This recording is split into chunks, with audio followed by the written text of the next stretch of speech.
demand for iPhones in many more countries.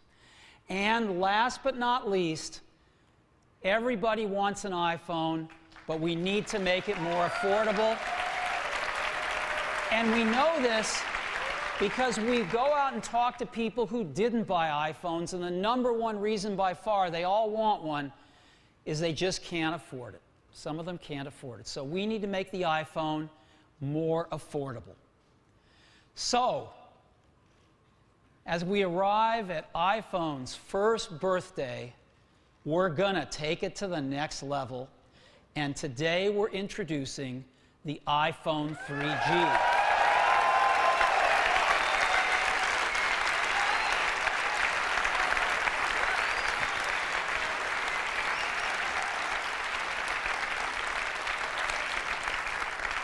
We've learned so much with the first iPhone.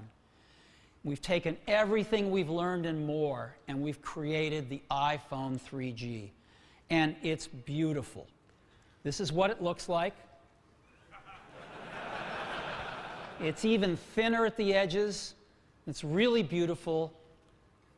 It's got a full plastic back. It's really nice.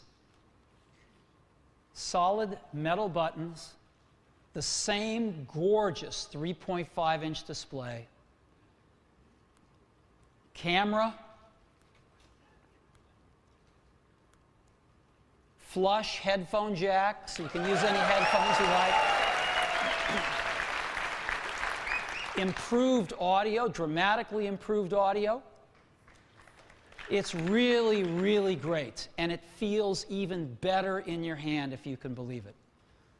It's really quite wonderful, the iPhone 3G. Now, how does the iPhone 3G tackle these things? Well, let's take a look. First of all, let's take a look at 3G. Why do you want 3G? Well, you want it for faster data downloads, right?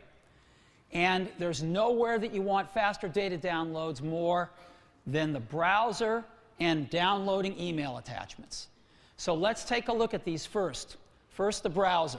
We've taken an iPhone 3G and on the same phone in the same location, downloaded a website on Edge and downloaded the same website using 3G, and we've captured the videos. So let's see how we do.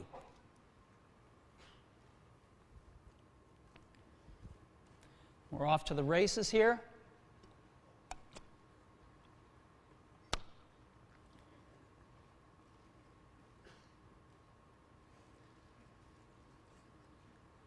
It's a website with a lot of images on it, complex layout. 21 seconds on 3G.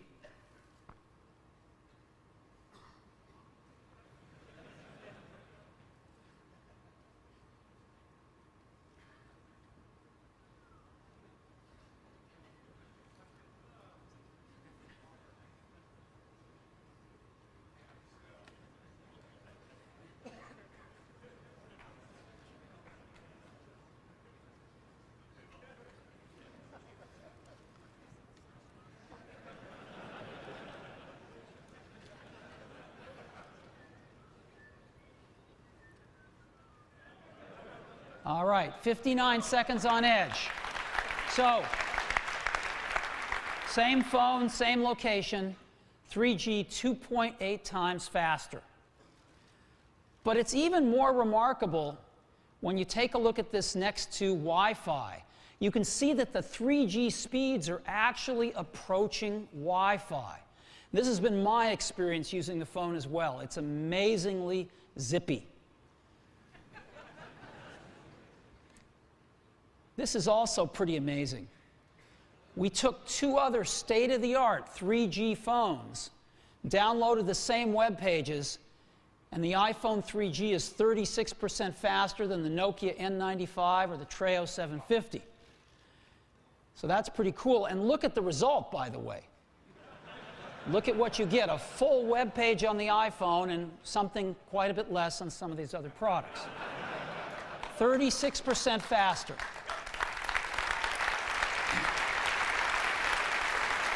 So, now let's look at a very typical scenario. You've got an email attachment you want to look at. You tap on it. Let's do the same thing here. Same phone, same place.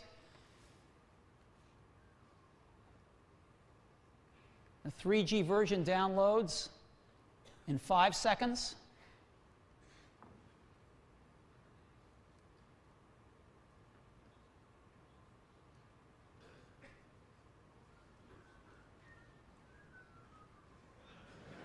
And the Edge version in 18 seconds.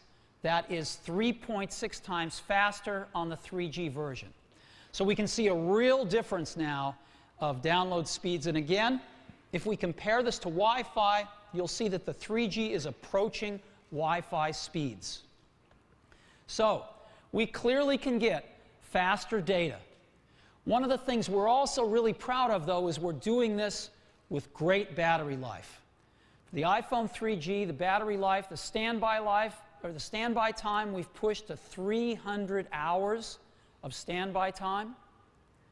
2G talk time, we've been able to move up from 8 hours to 10 hours. On 2G talk time, these other, or 3G talk time, excuse me, these other phones have 3G talk time in the 3 to 3.5 hour range.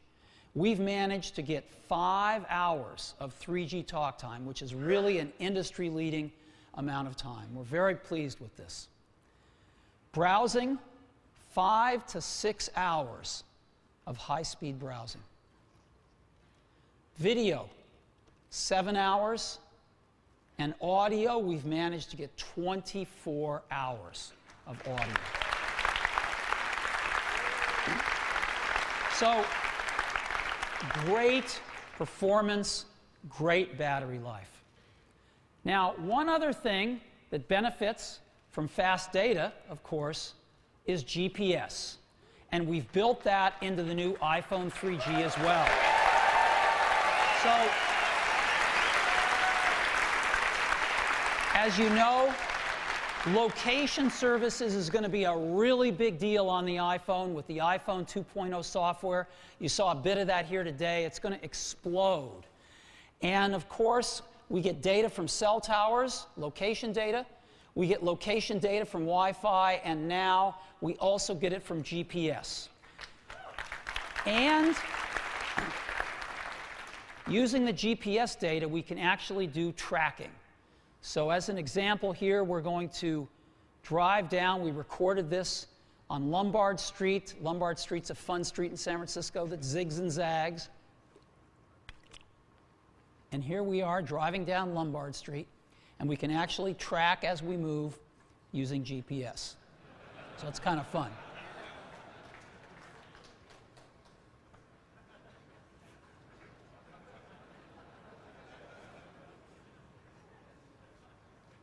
You get the idea. So, built-in GPS and much, much faster data. So we think we can check off 3G and add built-in GPS to boot. Okay.